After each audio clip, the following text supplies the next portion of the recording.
soaring higher than the sky. Dreams so big, she's learning to fly. Family by her side, a twinkle in her eye. Building her empire, waving out goodbye. Pretty smart, and she's on a roll. Heart on fire, got an unshakable goal. Dreams of family, she's got the mix just right. Rising like the sun, burning so bright.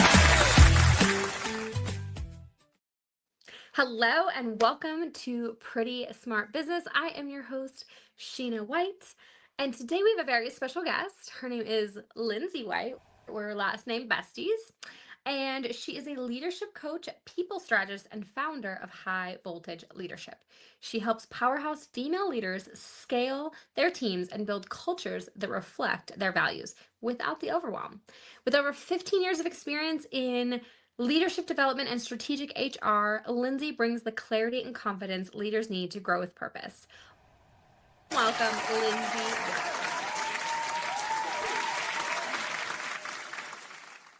Welcome, Lindsay. Okay, so we were chatting a tiny tad before we started recording this, and you said you're from Canada. So where in Canada are you? Yeah, I'm in Calgary, which is in Western Canada, in Alberta. In Alberta, that's where the Calgary Stampede is. You are absolutely right. And we are in the countdown. Stampede starts at the beginning of July. I've always wanted to go to the Calgary Stampede. You got to come. It's the most fun you can have with your boots on.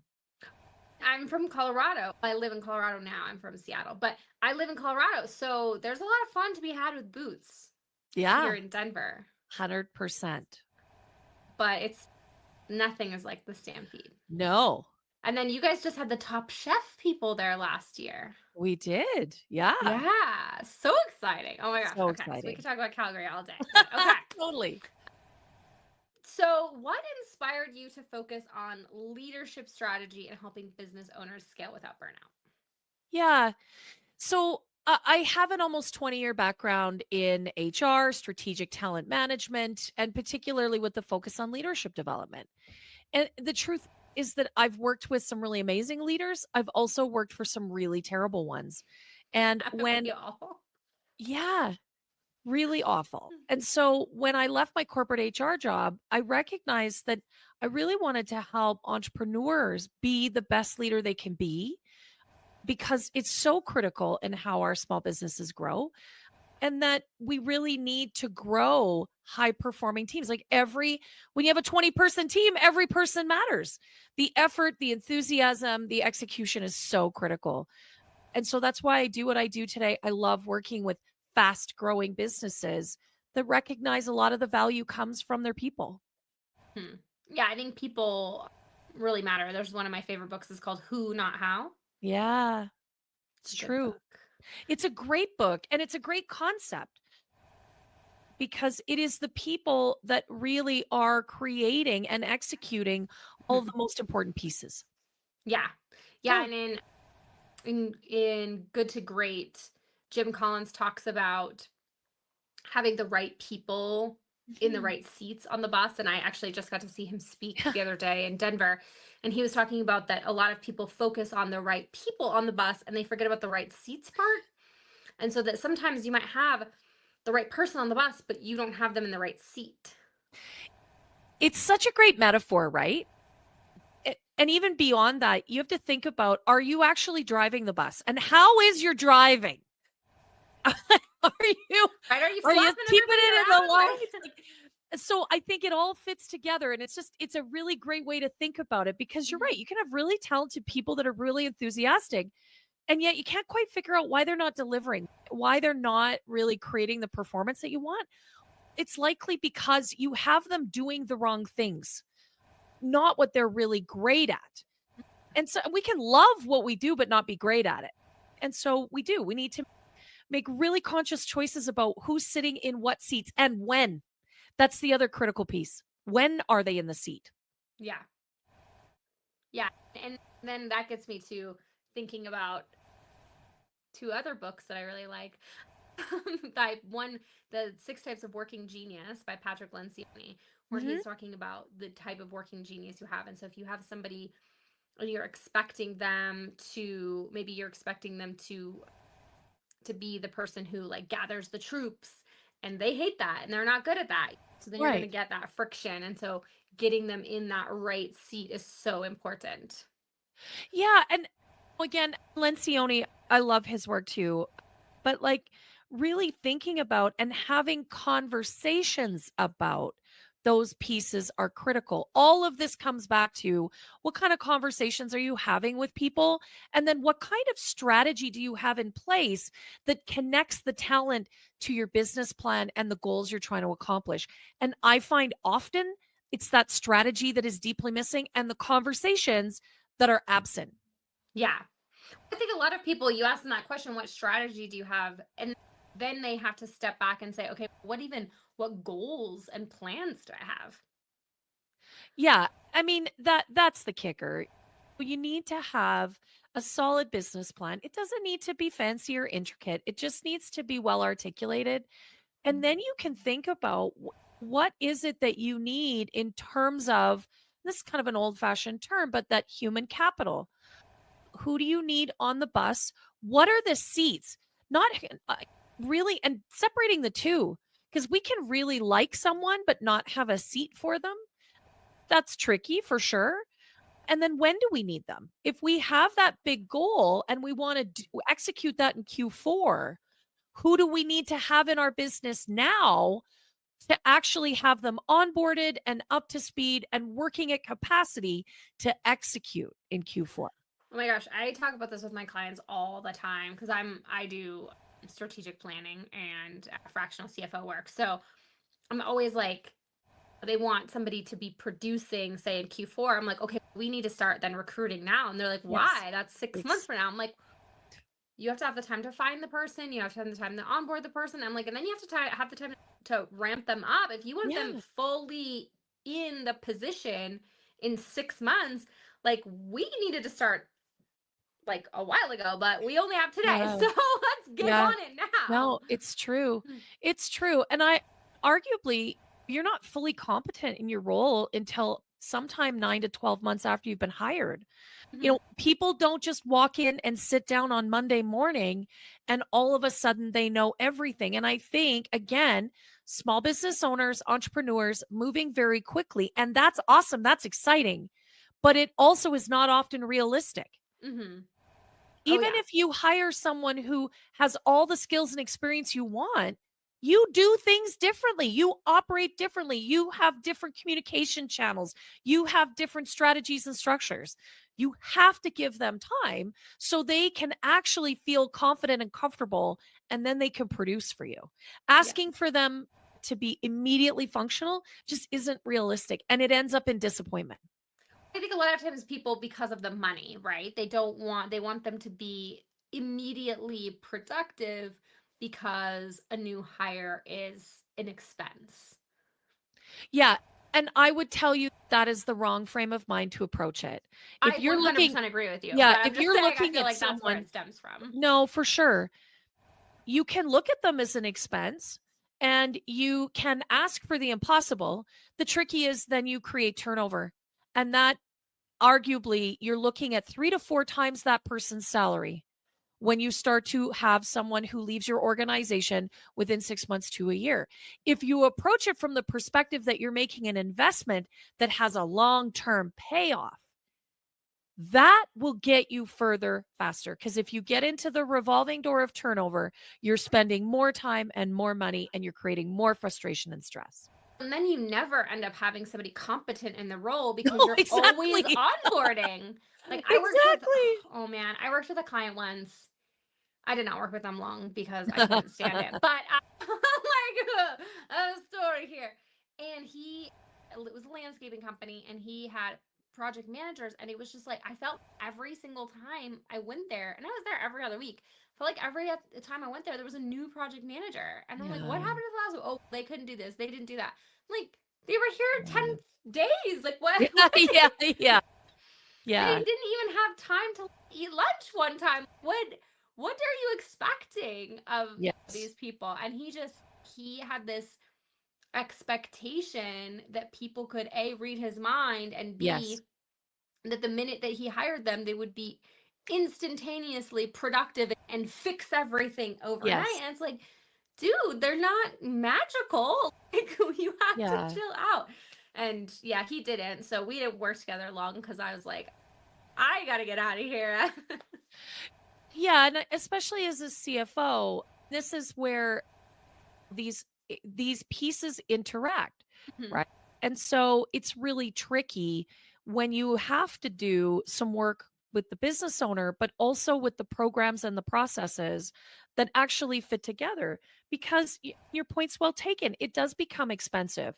Imagine all of the projects that landscaping company had that did not get executed on time and on budget, clients that were unhappy, did not come back, and did not generate new clients. Uh, this is the very simple math. When you have happy people in your business, they keep your clients happy. And when your clients are happy, they bring you more work and more clients. That equals revenue. The Mhm. execution of that is can get complicated, but the math is quite simple. Yeah. Yeah. So, what do you think is the first step in finding good talent? Yeah, I think the very first step is actually being really clear on what you're looking for. And when I work with my clients, we go all the way back to what is your vision? What are you trying to create? What's the mission you're on? What are you trying to change? What are the values? And how do people in your organization demonstrate those values? What are their behaviors? Because when we can be clear about the behaviors, we can then go and look for that in our recruitment activities, right? So I'll give you an example. If your value, and many organizations have the value of integrity, that's comes from us personally. We do the right thing because it's the right thing to do, Mhm. even when nobody's watching. In a business, that often translates into do the right thing even when it's not profitable because it's the right thing for the client. What I want to do then, in terms of the job description that I create, I want to be articulate about that. In terms of the questions that I want to ask in my behavioral interview, I want to ask about that. I want them to tell me examples of that. So you can very much go and find it, but you've got to be clear first. So if you're not clear as the business owner, that's problematic. Yeah, definitely. And so, what are some common leadership mistakes you see in small businesses that are Yeah. trying to figure all this stuff out? I think you already articulated one, expecting other people to be mind readers. Employees don't come with crystal balls.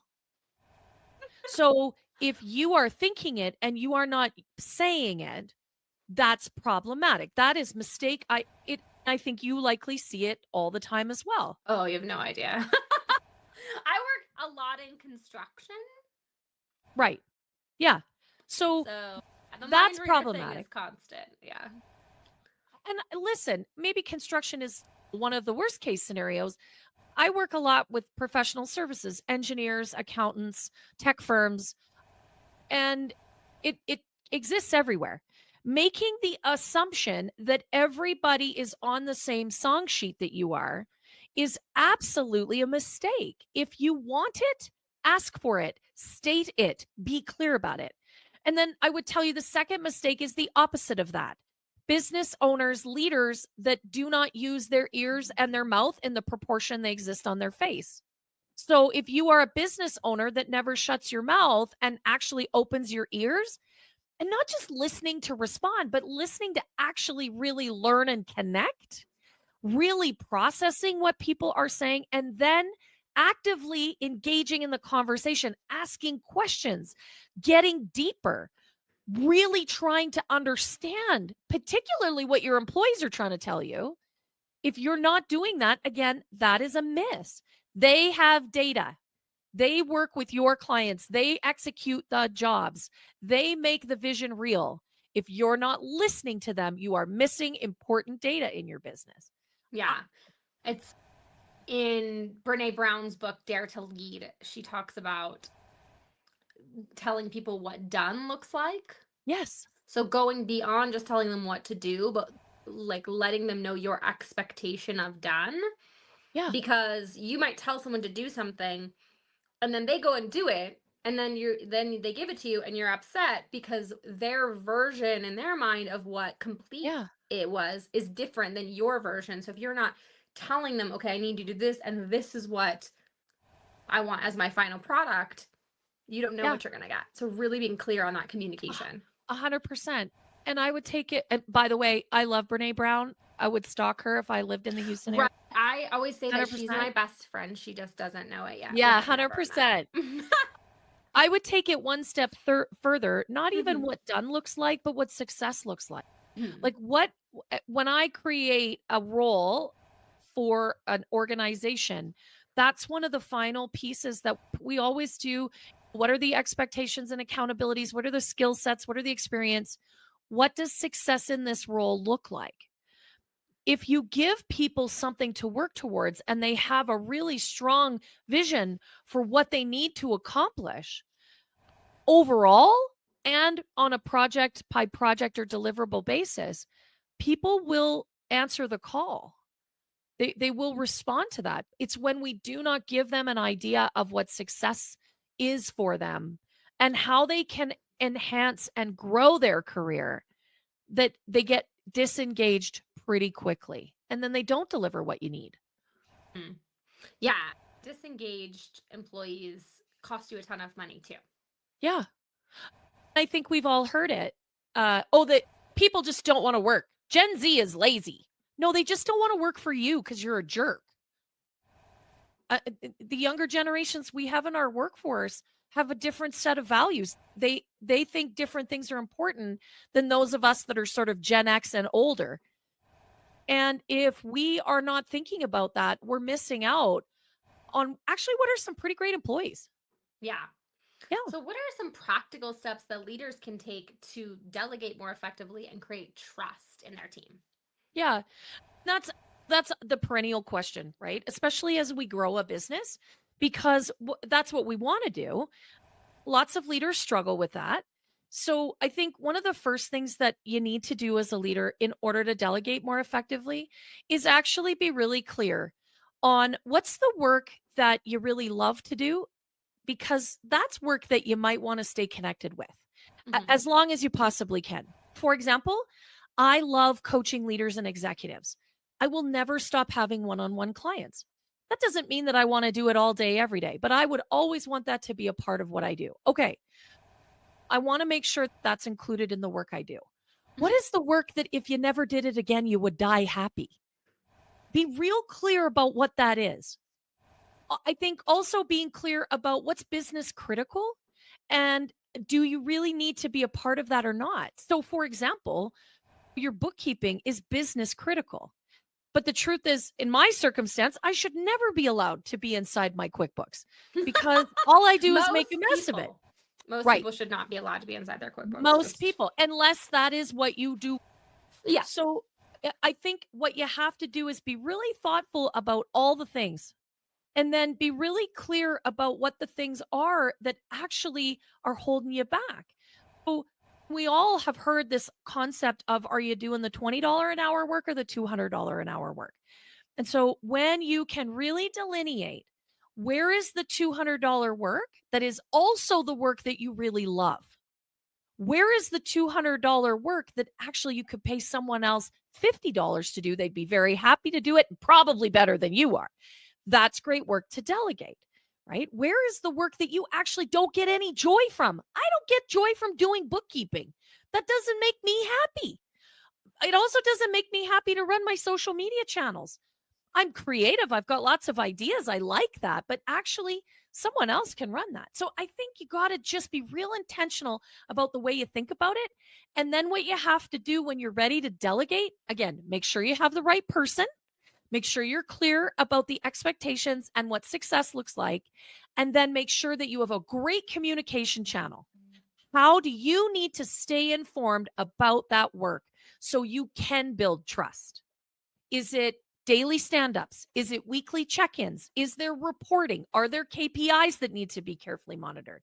All of those pieces so that you can feel high trust with the person that's executing and that you get the information that you need to feel confident it's getting done the right way. Yeah. I tell my clients delegate what you hate Yeah, because I think I that's I find that naturally people will whatever they're really good at they usually like the reason we got good at it is because we liked it, so we kept doing it. And that's the easiest thing for then us to teach because we liked it and we're good at it. And so naturally, people end up teaching and delegating out accidentally all the stuff they enjoyed because it was what they could teach the easiest. And then they end up left with all the crap they didn't like, that they weren't good at, that they didn't know how to teach. And so then they like hate their life. It's like, no, we need to do the opposite of that. We need to say, okay, I'm going to keep these things, and maybe I'm going to hire someone instead of me teaching them. Maybe they can teach me. 100%. Maybe I can hire someone who's knows these things better than me. Yeah. And that can teach me how to create this process and can help me co-create this new process in this new thing on whatever this task is. Yeah. I think that's a great way to approach it.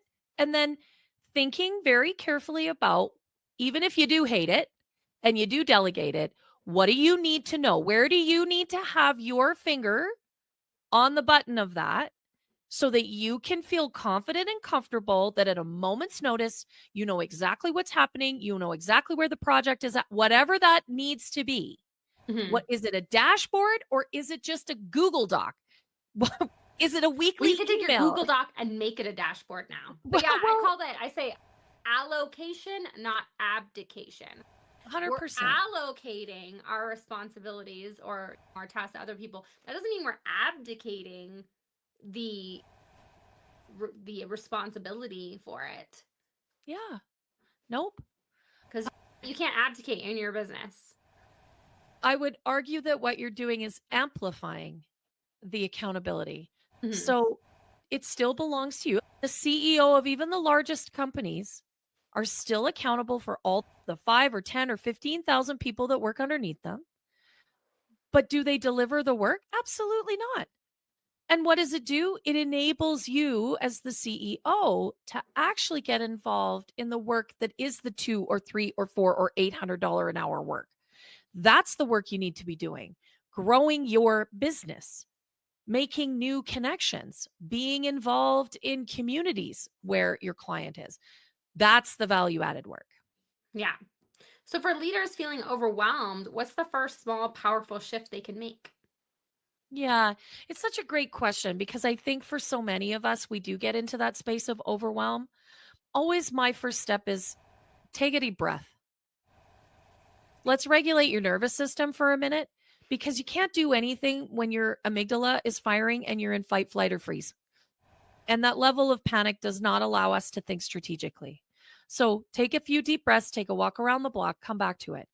And then what is the next right thing to do? What's the next decision? What's the next project to tackle? What's the next thing on the to-do list? Do the one thing and then do one more thing and then make one more decision. It's when we get overwhelmed with these arm length to-do lists and it feels like we can't even get our head on straight. We're just spinning. All we need to do is make the one next decision, tackle the one next problem. That's it. And then you can get momentum. You regulate your brain. You're actually using your prefrontal cortex again. Your decision making is better. You can get back to the strategic level again about how you want to potentially delegate some of this stuff. But you can't do that till you slow down. I love it. I love it. So where can people connect with you? Yeah. First and foremost, you can find me on the website. It's highvoltageleadership.ca. And lots of information there about who I am, what I do. There it is. Look at me. Yeah, lots of information about the work that I do with leaders and teams and creating cultures of belonging.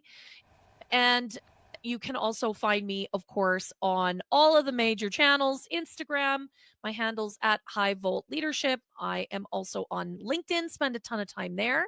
Lindsay White, come and find me. I love to connect with people. And yeah, those are all the great places to come and find me. I love it.